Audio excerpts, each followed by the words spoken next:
Hello friends and my dear subscribers, ఈరోజు నేను dragon ball సిరీస్లో ఎపిసోడ్ 2 అయితే ఎక్స్ప్లెయిన్ చేస్తున్నాను. నా ఎక్స్ప్లెనేషన్ అయితే నచ్చితే లైక్, షేర్ అండ్ కామెంట్ చేయండి. ఇంకా వీడియోలోకి అయితే వెళ్దాం. ఈ ఎపిసోడ్ స్టార్టింగ్లో బుల్మా అండ్ గోకు వాళ్ళ ప్రయాణాన్ని కొనసాగిస్తూ చీకటి పడడంతో ఈ రాత్రికి ఎక్కడైనా పడుకోవాలని గోకు అనుకుంటుండగా బుల్మా తన దగ్గర ఉన్న క్యాప్సూల్ తీసి ఇంటిని రప్పిస్తుంది. కానీ ఇలాంటివి ఎప్పుడు చూడని గోకు ఇదొక మాన్స్టర్ అనుకుని భయపడి లోపల ఉన్న చాలా వింత వస్తువులను చూసి చాలా కన్ఫ్యూజ్ అవుతూ ఉంటాడు. దాని తర్వాత గోకు నుంచి చాలా దుర్వాసన వస్తుందని గ్రహించిన బుల్మా గోకుకి స్నానం చేస్తుంది. దానితో గోకు కొన్న తోక నిజమైనదని, అది తన శరీరంలో నిజమైన భాగమని తెలుసుకుంటుంది.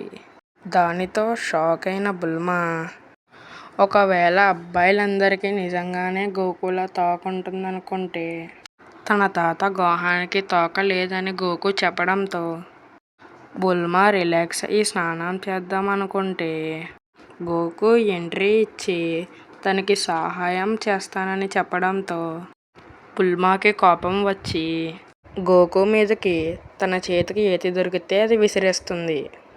కట్ చేస్తే ఎంపరర్ పీలాఫ్ మాయ ద్వారా స్కల్ వ్యాలీ అనే ప్రదేశంలో మరొక డ్రాగన్ బాల్ ఉందని తెలుసుకుంటాడు.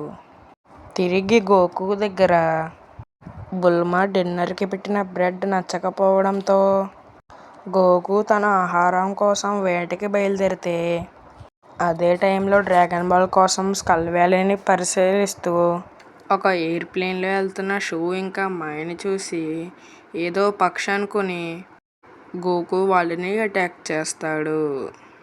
దానితో నేలపైన ల్యాండ్ అయిన షూ ఇంకా మాయ్ వాళ్ళని ఆ లోయలో ఎన్నో నక్కలు చుట్టుముట్టాయని తెలిసి భయంతో పరుగులు తీసే టైంకి గోకు అక్కడికి వచ్చి తనకి తెలియకుండానే వాళ్ళని కాపాడుతాడు.